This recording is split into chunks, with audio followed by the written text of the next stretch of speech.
When I was on the Couriers for Christ trip in 2016, I had the privilege of going back to the country that my grandfather, my mother's father, was from, Estonia.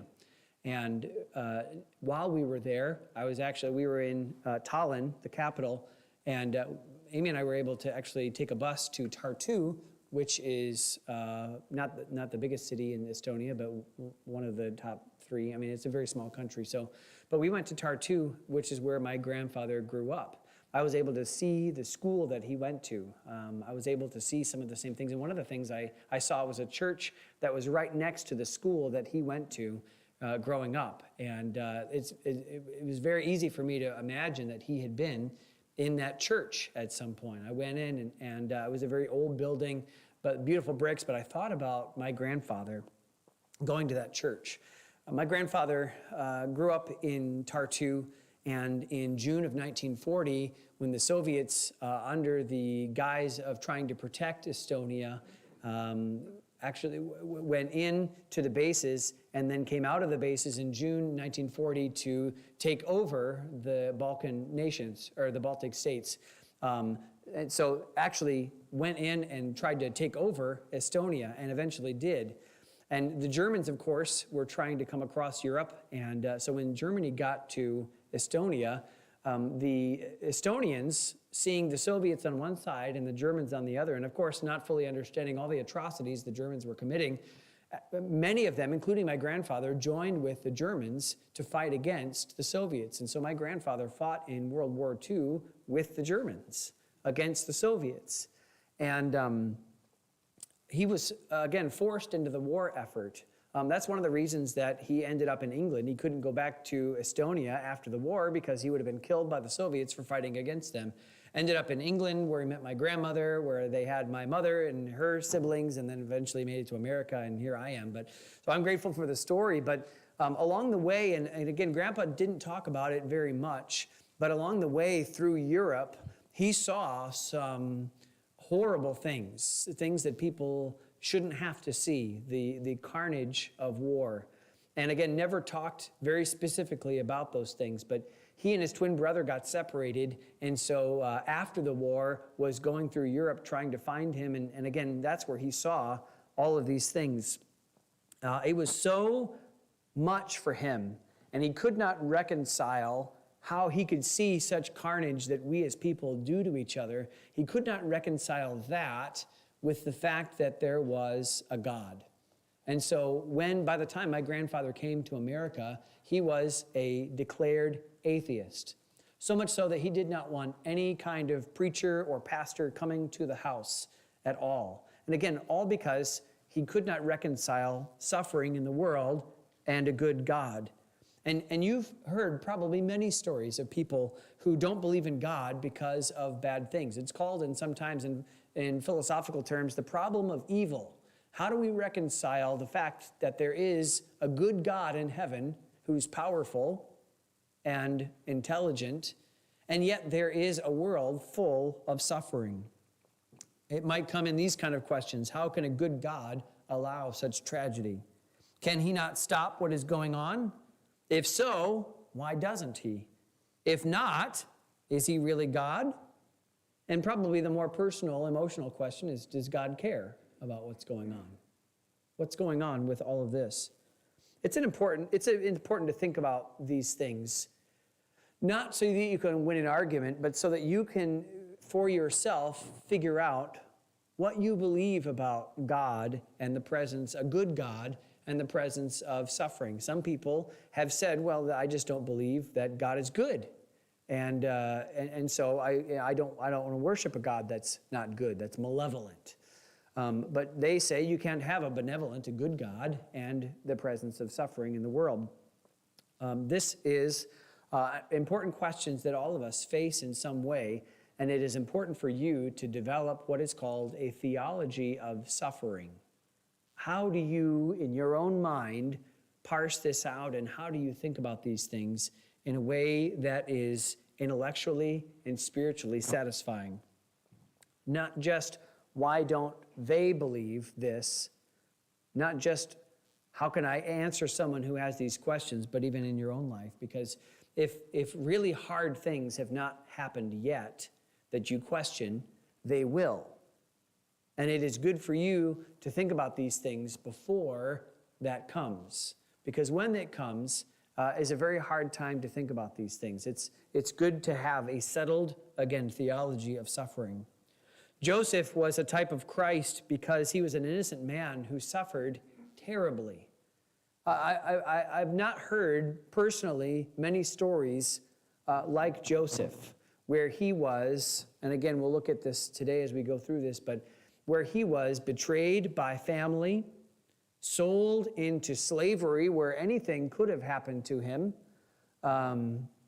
where he was falsely accused, thrown into a prison, and forgotten. I don't know, many people who have given up on their faith have suffered less than that.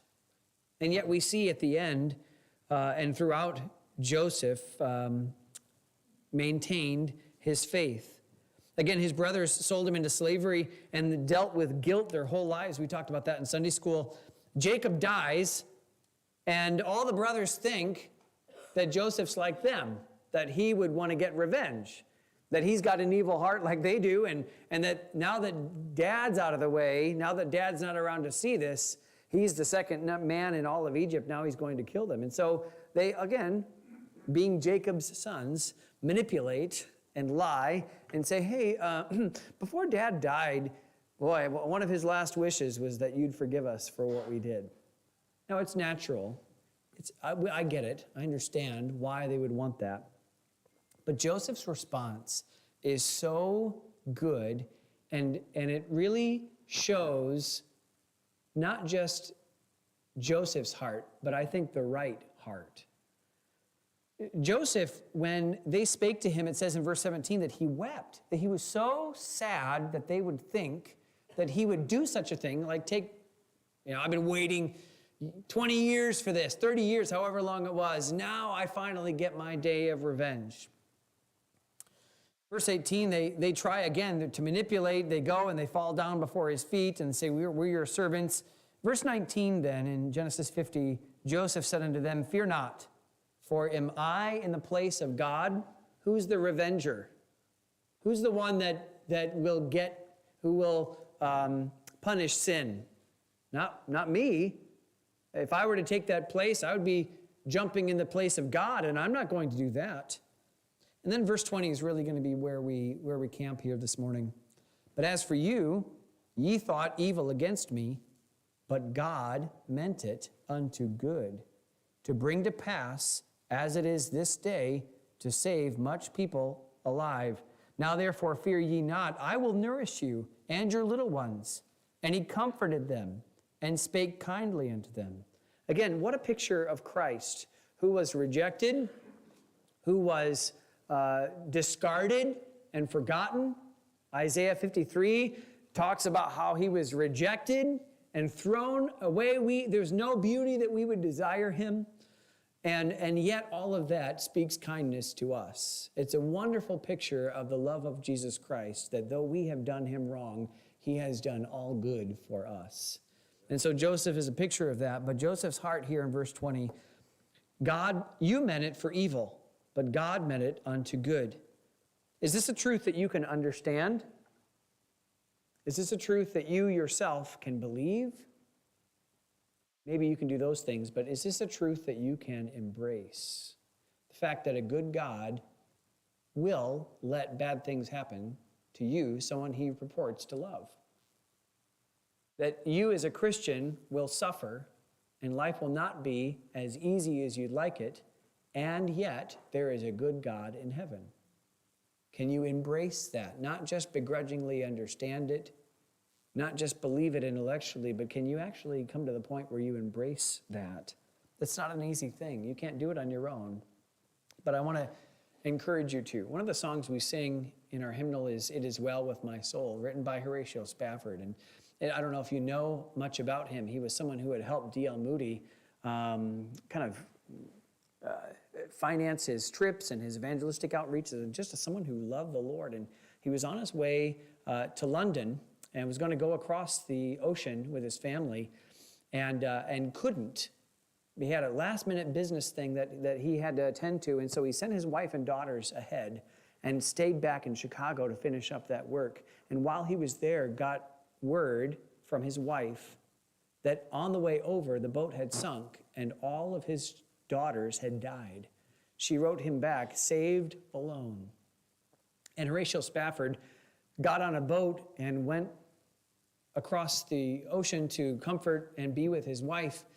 And as he was passing over the spot where his daughters had died and now where they were buried, he thought about all that God had done to him and wrote the words, "When peace like a river attendeth my way, when sorrows like sea billows roll, whatever my lot, thou hast taught me to say, it is well with my soul." Amen. You don't get that without a robust theology of suffering. How do I get to the point where I can say, like Job, "Naked came out of my mother's womb, and naked shall I return thither. The Lord gave, and the Lord hath taken away. Blessed be the name of the Lord." That's not ambivalence. That's not, well, you gain some, you lose some. That's not Job's heart. Job's heart was, yeah, I can acknowledge that God did this, and I love him, and I know he loves me.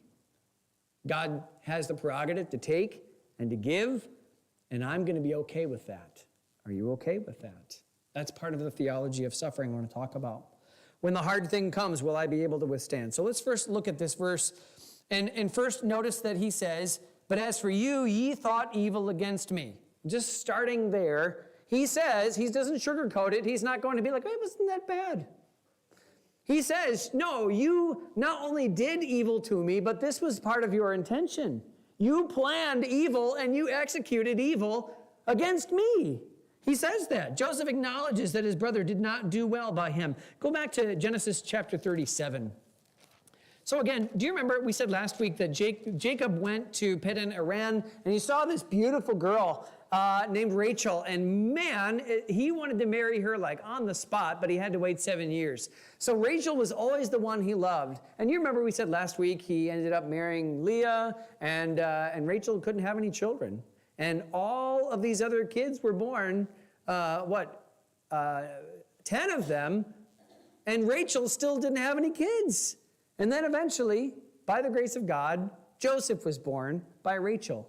And so in chapter 37, verse 3, "Now Israel," remember that's Jacob, "loved Joseph more than all his children because he was the son of his old age, and he made him a coat of many colors." Now, there's a little bit of a nuance here. So you think like, a coat of many colors, what does that mean? Is it like a tie-dyed shirt? It's like, I suppose that dyes were hard to get, and so what was going on there? Well, some scholars have proposed that what he is actually talking about is a coat that had many different layers on it. So what it was a denoting an administrative role. His brothers were out in the fields. They were chasing sheep. They had to go and find pasture here and water here, and they were the grunt men, but not Joseph. He had the coat that denoted, and again, the idea of many colors is little things were sewed to the arms so that it was a coat that gave him authority.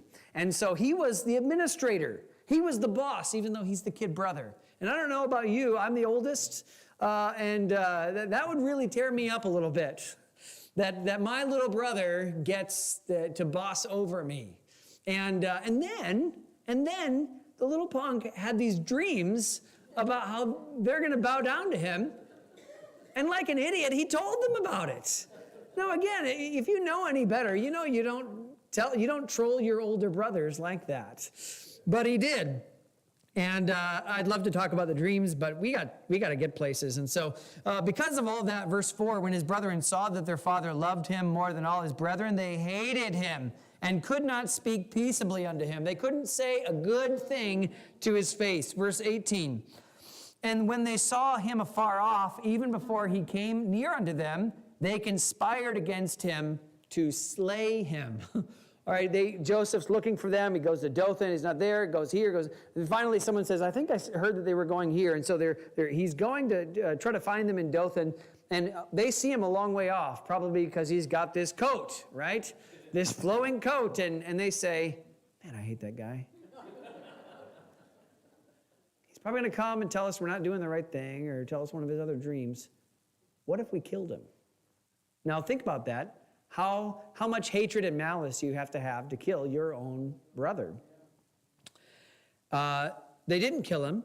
They threw him in a pit, verse 26.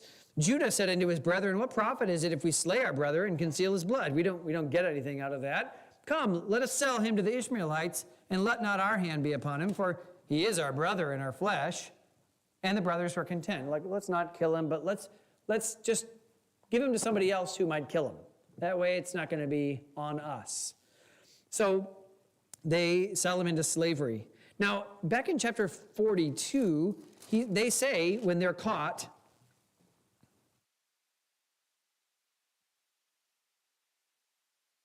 42, verse 22. So they're caught by Joseph. They don't know it's Joseph. And again, what a great story about how they come before Joseph. They're doing the very thing that he said they were going to do in their dream. They're bowing down before Joseph. And Joseph wants to see if they've changed at all, if their hearts have changed, understanding their wickedness from before. So in verse 22, Reuben answered them, saying, spake I not unto you, saying, do not sin against the child, and you would not hear. Therefore, behold, also his blood is required. Look at verse 21. They said one to another, we are verily guilty concerning our brother, in that we saw the anguish of his soul when he besought us, and we would not hear. Therefore is this distress come upon us. Now again, the picture.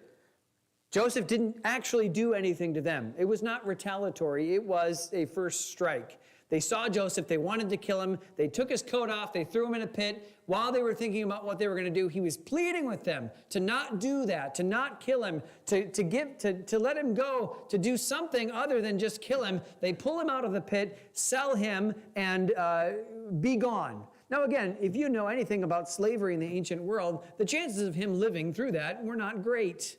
So they were essentially trying to kill him, but just in an indirect way. They had no idea what happened to him, except that when they tell Joseph about their brothers, they say, well, our younger brother's back home, and one of them is not. They assumed that he died. They knew that they sent him off to his death. They intended evil against him. And so this, in chapter 50, verse 20, is a recognition that there is evil in the world. God is obviously not ignorant of the presence of evil. Would it be fair to say, could you come to this agreement that God is more aware of sin in the world than we are? Isn't it true that God has to remind us of how much sin is in the world, and not just in the world, but how much sin is in our own heart? We're the ones that try to, well, it's not that bad, and well, it's probably okay, and well, that's not as bad as it could be, and we're always trying to just mitigate and scale the scope of sin, and God says, no, I know that there's evil in the world, and I see more than you do, and I see the human heart that it comes from, and it bothers me more than it bothers you. So for us to get all self-righteous and say, well, God, if he was a good God, he'd do something about this. I don't think you understand. God's a holy God. God hates sin. We're bothered by sin, but we live in it. It's like those people you hear about in Southeast Asia that are living on a garbage heap. They live in the dump, and they scrounge for food and whatever they can find. And you go there and you talk to them, and they're just used to it. That's just their way of life. They have no concept of what life outside of that would be. That's where we are. We have no concept of what a world without sin might be. And we come to church because this is hopefully just a little bit of a taste of what that might be in heaven someday, and where it should be, what God, the image of God in us should be. But he needs to remind us that we sin. He needs to convict us when we do sin. We can't have a relationship with God until we admit the evil that's already in our own heart. So God acknowledges that. Now, I'll say this. There are two kinds of evil in the world.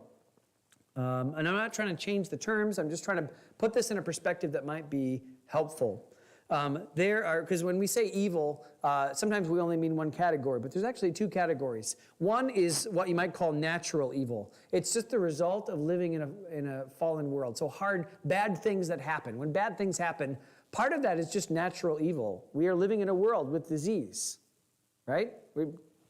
Last 3 years, we know that we're living in a world with disease. We're living in a world where people get into accidents and they have injuries, intentional or otherwise. It happens. We're living in a world with natural disasters where there's fire and flood and weather and things that can end life. And we're living in a world where there are predators. Now, again, we've learned in America at least how to mitigate most of those, but we're living, most people in the world had to deal with predators of some kind. That's natural evil. The other category is moral evil. Evil, the results of intentions of a moral creature. So murder, theft, assault, lies that cause damage. Now, all of this, natural evil and moral evil, is a result of sin. Natural evil, living in the world that's fallen, is a result of Adam's sin back in the garden. When he introduced sin into the world, all of a sudden the world was corrupted. And so what Zach read this morning out of Romans 8 talks about the creature that's groaning, waiting for redemption. All of creation is waiting for the day when Jesus Christ makes all things new. So we're living in that fallen world today. Moral evil is also a result of Adam. It's a result of those driven by their sin nature, which we receive from Adam, to do evil. Now again, I'm not saying that if something bad happens to you, it's because of your sin. Right? You slip and fall on the ice. You weren't trying to. You were trying to take care, and that happens to you, and you've got to go have reconstructive surgery on your elbow. That's not you don't need to, in the hospital, be, Lord, what did I do to deserve this? There are some people that's where they go. That's where they live. They've been taught that. It must be something that I did. But if you read John 9, I think that will pretty much take care of that, because the disciples come to Jesus and say, who sinned, this guy or his parents? And Jesus says, how about a third category where God does certain things to honor and glorify himself? So what I'm saying here is not that your bad thing that happened is a direct result of your sin. It may be, and that's between you and the Lord to try to figure that out. But we're at least acknowledging and God does, the presence of evil in the world, even in this case, especially moral evil at the hands of people that should have loved him, people that he should have been the safest with his brothers more than anybody else, and yet they betrayed him, the presence of evil. But notice it says here in the next phrase of Genesis 50, verse 20, he says, as for you, you thought evil against me, but God meant it, and I'll stop there. God meant. Joseph saw God's hand throughout his ordeal. Go back to Genesis 39. Genesis 39.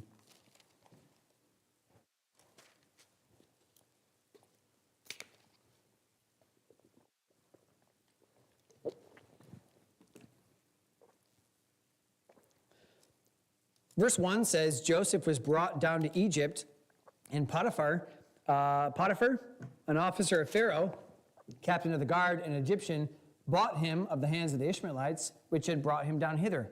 Verse 2, and the Lord was with Joseph, and he was a prosperous man. He was in the house of his master, the Egyptian. Joseph saw God's hand in his life. Verse 9, when he is seduced by Potiphar's wife, he says, there's none greater, in verse 9, in this house than I, neither hath he kept back anything from me but thee, because thou art his wife. How then can I do this great wickedness and sin against God? Joseph had in his mind, even though God allowed this, that God was in this, and he could not sin against God. Of course, she falsely accuses him, and he's thrown in prison. Look at verse 21. Verse 20, Joseph's master took him and put him into the prison, a place where the king's prisoners were bound, and he was there in the prison. But the Lord was with Joseph and showed him mercy and gave him favor in the sight of the keeper of the prison. And the keeper of the prison committed to Joseph's hand all the prisoners that were in the prison, and whatsoever they did there, he was the doer of it. The keeper of the prison looked not to anything that was under his hand, because the Lord was with him, and that which he did, and the Lord made it to prosper. Chapter 40, verse 8, he's in prison, and these two men are there, the butler and the baker, and they have these dreams, and he says, why are you so sad? And they said, we had a dream, and there's no interpreter. At the end of verse number 8, Joseph says, do not interpretations belong to God? Tell me them, I pray you. Again, so through all of this, Joseph has maintained his faith, and his focus is still Godward.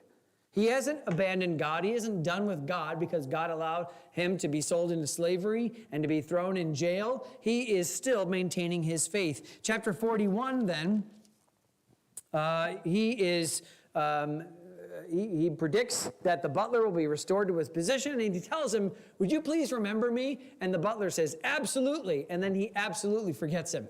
But that is in the providence of God as well, because he wasn't supposed to mention him then.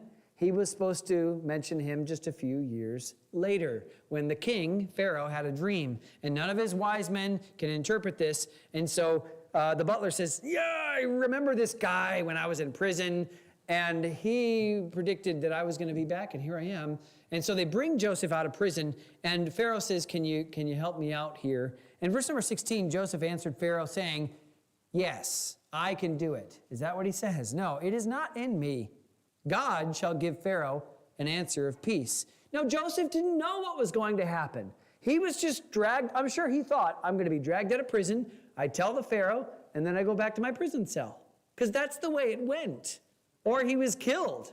Maybe given like an extra ration in the prison as a reward. But he had no idea what was going to happen. He just was following God.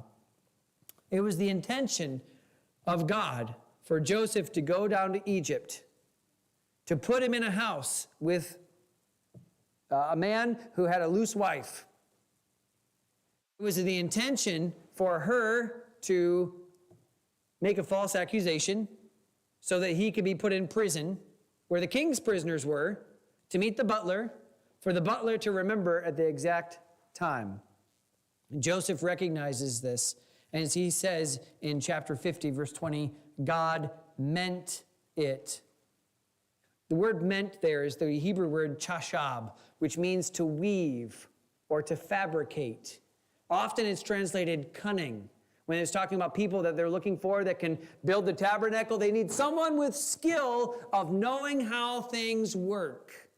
They need someone with the know-how to try to put intricate pieces together, specialized people. He says, God did that in my life. He took this strand and wove it together, and he took this strand and wove that just at the right spot, so that what has happened today has been as a result of God's weaving, his meaning, his special work. And he says, yes, it's true that you meant it. And it's the same word. You thought evil against me. You were weaving a basket of how I might be destroyed. But God took your basket and overcame it and wove something beautiful so that now I'm standing before you. God can do that. God, that is not a hard thing for God. God is involved in the affairs of men, even and especially when they sin. God intends it, or God meant it, means that he has an opinion. Now, can we really call anything that God thinks an opinion? Like it's on par with mine? No, but God has an interest in shaping whatever happens for his own purposes. God is not indifferent about what happens, even if it's against his moral wishes. God sometimes allows and even holds back what Satan might do, or allows Satan more freedom to do what Satan does so that God can accomplish his goals. God is intelligent enough to incorporate evil, moral evil even, the evil of other people, to his own ends. Nothing surprises God. He knows the end from the beginning, and in all of that, God can use the evil that happens to other people, to you. He can even, and this is the great thing, praise God, he can even use the evil that you have done in your own story. Now, does that give us permission to sin? Well, hey, if God can use my sin, then how great. I'll live however I want, and God will get what he wants in the end. Listen, I've talked with people that have done it the hard way, whose basket has been masterfully woven using their sin. And I've talked to people who God has used in great ways and has masterfully woven the grace he's given to avoid sin. And in both cases, they're beautiful baskets, but it's a harder basket to weave for the person who it's getting woven for. To use this metaphor in a weird way, don't just rely on blithely the sovereignty of God and go your way. Yes, it is true that God will weave that, but how painful for you. Now, Joseph was not someone who was a victim of his own sin. He was the victim of other people's sin. And yet the admission here is that God meant it, that God intended it, that God fabricated and cunningly made it in such a way that God accomplished his goals. God is intelligent enough. He's also powerful enough to affect change, to shape where he wants. God did not make Potiphar's wife seduce him so that he would end up in prison. But God knew it would happen, and God didn't do anything to stop it. It was a horrible thing what she did, trying to seduce him and then falsely accusing him. He could have died, but God knew that he wasn't going to die. And it's very possible, in fact probable, that God made it so that Potiphar, even though he would have killed him, didn't. He just put him in prison instead. Maybe he knew the kind of wife he married. Maybe he knew the kind of person that she was, and this is not, but maybe some of the other servants said, listen, this didn't happen the way that she said. I don't know how it happened, but God got Joseph in prison, even using the wickedness of others to do it. So now let's ask the question, where does God's sovereignty end then? Just because God is sovereign doesn't mean that he always exercises his sovereignty in every single scenario. God made the world, and he generally lets the laws of physics and nature go. So we can talk about Mother Nature. We just understand that what we're talking about is the machine that God winds up. And some of the deists thought that's all that we're living in, something made by God, and then God just leaves it. That's not true either. Because every once in a while, God will suspend those laws. And what do we call those? Miracles. Water does not stand up unless it's frozen. And the children of Israel didn't walk through frozen water. They walked through water that defied those laws that God put in place so that, again, God could, he said that this morning, right? So that he could get himself glory in the Egyptians. But God used that. And God even hardened Pharaoh's heart so that he would go. Now, God, that's not the same thing as saying God made Pharaoh sin. It just means that all the restraints that God had made so that Pharaoh would make the right decision, God made all of those gone so that Pharaoh got exactly what he wanted. Before that, God had been restraining him, and God said, I'm not going to restrain you anymore. I'll let you loose. I'll take you off your leash and see what happens. And you read about what happened. God also has allowed us choice. And we can do good or we can do evil. Often we choose the evil. And yet God can still accomplish his goals even through our sinfulness. Now again, that doesn't give us the license to sin, but it magnifies his power and intention. Listen, when you're going through the midst of something hard, acknowledge that it's hard. Joseph did. You meant it for evil. But acknowledge also the sovereignty of God to take whatever it is and capital whatever, fill in the blank, it does not matter. God can take that for his own purposes. Now, do you understand it? Do you believe it? Can you embrace it? That's the hard thing, isn't it? And it's not just that we can say that God has intentions, but notice what Joseph says lastly. As for me, you thought evil against me, but God meant it unto good. God takes the evil that happens in the world, and he can shape it and mold it and incorporate it and use it for good. Joseph acknowledged God's goals, that they were good. What was the good? Well, he mentions in this passage to save much people alive, to provide food for them. Joseph had predicted 7 years of plenty, and during those years he stored up food so that there would be enough for all the peoples in that area, Egypt and otherwise, and especially for the people of Israel. You could say that God made 7 years of plenty for the nation of Israel so that they could be saved. Now, again, the Egyptians, some of the Canaanites, I'm sure, got to benefit from that as well. But it was for God's good plan of providing good for the nation of Israel. A lot of people died, I'm sure, during those 7 years of hard famine.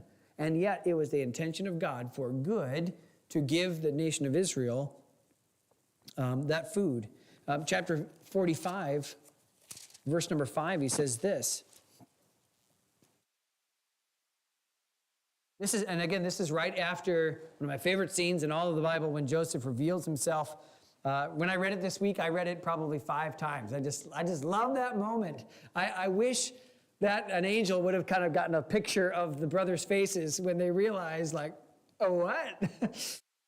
But Joseph says here, come near unto me in verse number 4. And they came near, and he says, I am Joseph, your brother, whom ye sold into Egypt. Verse 5, now therefore be not grieved, nor angry with yourselves, that ye sold me hither. For God did send me before you to preserve life.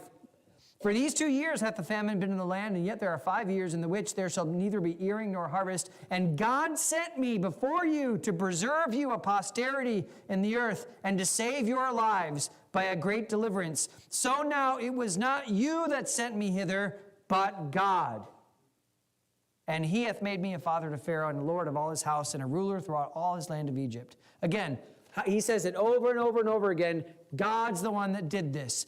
God hath made me Lord of all Egypt. God sent me. God put me in this position. And I know he used you idiots to do it, but God's the one that did it. God's the one that did it, and it's for good. God meant it for good. Again, can you believe that it's not just that God made the best out of a bad situation? I think all of us can do that, right? Oh man, I put too much salt in this recipe. Well, I can fix it by adding this, and I can probably turn it around a little bit.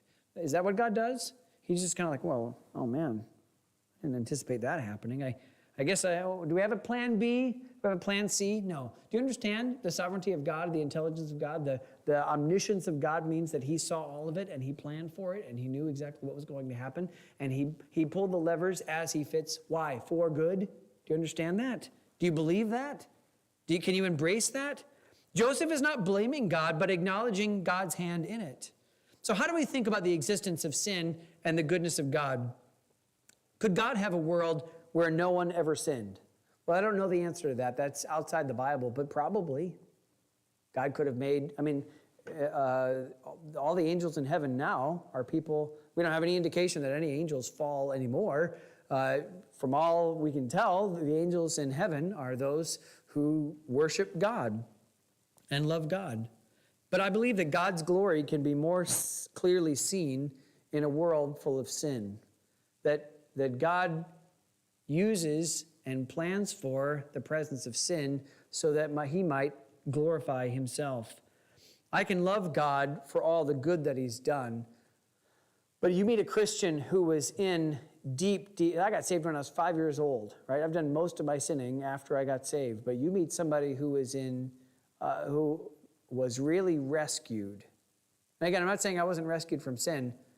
I just don't know all the sin I was rescued from. Some people do. They know exactly what God rescued them from when he saved them. They know exactly what God did when he changed their stony heart and put in a heart of flesh to respond to the things of God.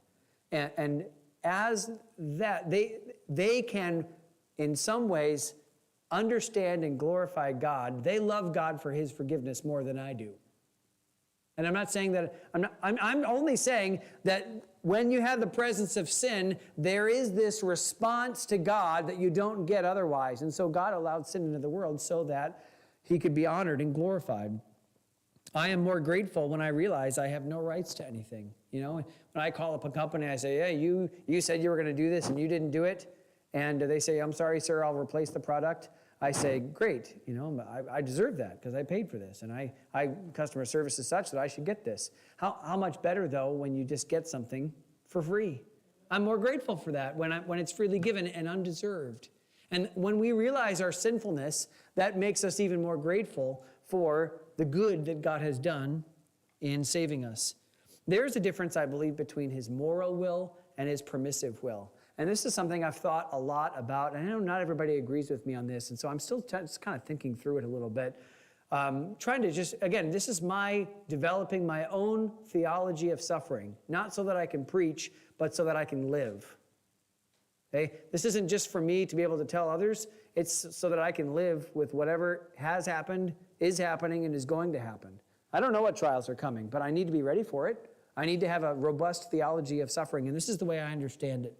I believe that there's such thing as God's moral will. God's moral will is the way that things should be, the way according to his character that he wants everyone and everything to operate. So God wants us to live holy lives. He wants us to love him. That is the will of God, the moral will of God. And God is grieved when we sin, and he promises to punish. What was it God's will perfectly and morally that the brothers would sell Joseph into slavery. No, he was not pleased with their sin and the hatred of their heart. But then the other side is God's permissive will.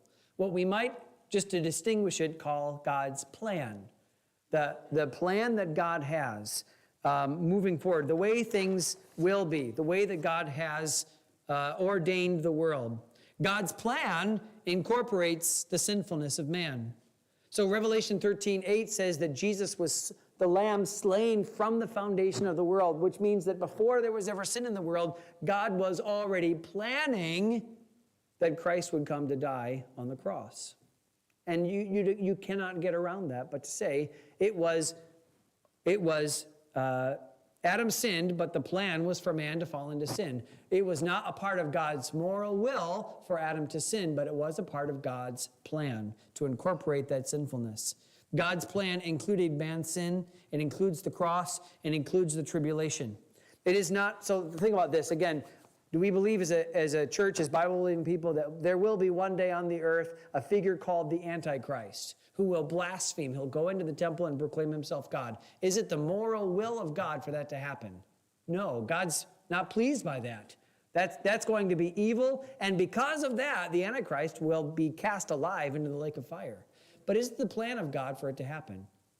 Well, obviously, God's decreed that this is what's going to happen. God's going to take away all the safeguards so that it will happen, right? We're not saying that God's like, well, this is kind of what I think is going to happen, and I'm going to try my best to make sure it doesn't happen. God has declared this is what will happen, and it incorporates the sinfulness of this man that's eventually going to be called the Antichrist. But is God bringing good from it? Now, again, I've used this illustration a lot, and so just forgive me. I need new illustrations. I get that, okay? So I'm outing myself as a bad illustrationer. But when you take a child into surgery and the child says, is it going to hurt? And you say, well, yeah, I'm sorry, but this is going to hurt. And they say, well, I don't want to do that. How could you inflict harm in a child? Well, because I know that if we don't set the bone in the right way, or we don't put the tubes in their ear, or we don't have this tumor removed, and if we don't cause this minor pain, eventually it'll be more pain. So I want good for this child, and so I will incorporate the way that things are so that we can get a good outcome. They can't see the benefits on the other side, even in sin and suffering. I don't know what Joseph thought. The Bible never says what he thought, except that his faith was still steadfast in God. Did he know, oh, it'll be good. God, things always work out for me. And that's the thing. The world and even Christians have that blasé attitude. Things always just kind of work out. It's going to happen the way it's going to happen. That is not what I'm saying. That is not a good and robust theology of suffering. If that's the way you think, you are wrong, that things always work out. No, listen, what I'm saying to you is that God, as a good and loving God, is able and desiring to take your sinfulness, the sinfulness of others, everything bad, everything good that's happening, and as we submit to Him, or whether we submit to Him or not, to move forward for our good. That it's not just that things work out, but that God is weaving something together for our good. I don't know how to say it succinctly, except to say it is not a trust in the plan of God, but a trust in God, in His character. We all want the plan. I don't think we do, but we say we want the plan. All right, God, I'm going through this and it's really hard, and I had this loss, and but God, if you'll just tell me the plan, then I'll be okay with it. If I can see 7 years down the road that everything's good, then I'll accept your plan. God says, I'm not going to do that for you. Because here's what will happen, right? So God will take, he's like, okay, here's the plan. And you read it and you're like, okay. You're looking at the bottom and you're like, okay, yeah, this is good. And then halfway up, you're like, wait, hold up. It's going to get worse? I'm going to lose. No, I don't want that. And God says, well, you don't get the bottom part without this. But you're God. You can make it happen. Listen, I'm a wiser God than you are. This is the way it's going to happen. This is the way it needs to happen. And by the way, I love you and you're welcome. So what is God asking us to trust? The plan? Is God asking us to sign on the dotted line? That he's going to make everything just the way that we want it? No. What does God ask us to do? He asks us to trust him. Can you trust that God is good enough to incorporate every bad thing? The bad thing that other people want to do to you, the bad things that you do even, and the chastisement that comes from that. David, I believe, was a better believer in God after Bathsheba. And what he did was wrong. And yet God said that the child that's going to be the king next is Solomon, the son of David and Bathsheba. God brought good out of the bad and still said it was bad. And yet God is good enough and wise enough and strong enough to make good come out of it. And he's not asking you to trust his plan. He's asking you to trust him. We read Romans 8. You're familiar with verse 28, that we know, we have the confidence that all things work together for good. And again, do not take the blasé, things always work out. No, we know that all things work together for good by God, okay? To them that love God, to them who are the called according to his purpose. I don't like God's plan when it comes to my purpose, but if I can trust God, then his plan I know is for good. Now, what's the purpose of God? Well, verse 29 tells us, for whom he did foreknow, he also did predestinate to be conformed to the image of his Son, that he might be the firstborn among many brethren. What is the goal of the hard things that happen, the good things that happen, the day in, day out, whatever it is in my life? What is God? What is the good that God is bringing out? Christ-likeness. I want to be like Jesus Christ. I want to conform to his image. And I have a plan of what that looks like. But you know who else does? God. And God's going to use any means necessary to make me more like Jesus Christ. And some of that's going to hurt. And some of it's going to be wonderful. And some of it I want to try to avoid. And some of it I can't avoid. And through all of it, I'm trusting that God has good purposes for me. Now listen. So let me just, I'm about to wrap things up, but I wanted to, and I was going to skip over this verse, but it's important that I say this. That when you think about this, part of the plan of God, and again, thinking about the will of God, the perfect moral will, and the plan of God, the permissive will, almost perfectly encapsulated, not only in this passage, but in Acts chapter 2, verse 23, where it says, him being delivered by the determinate counsel and foreknowledge of God, ye have taken, and by wicked hands have crucified and slain. Speaking of the cross, speaking of what they did to Jesus, it was the determinate counsel and foreknowledge of God, that it was the plan of God that Jesus would go to the cross, and yet he says, you by your wicked hands killed him. Again, the plan of God and the will of God. So it's not enough to blame the devil. Some people say, all the bad that happens, that only comes from Satan.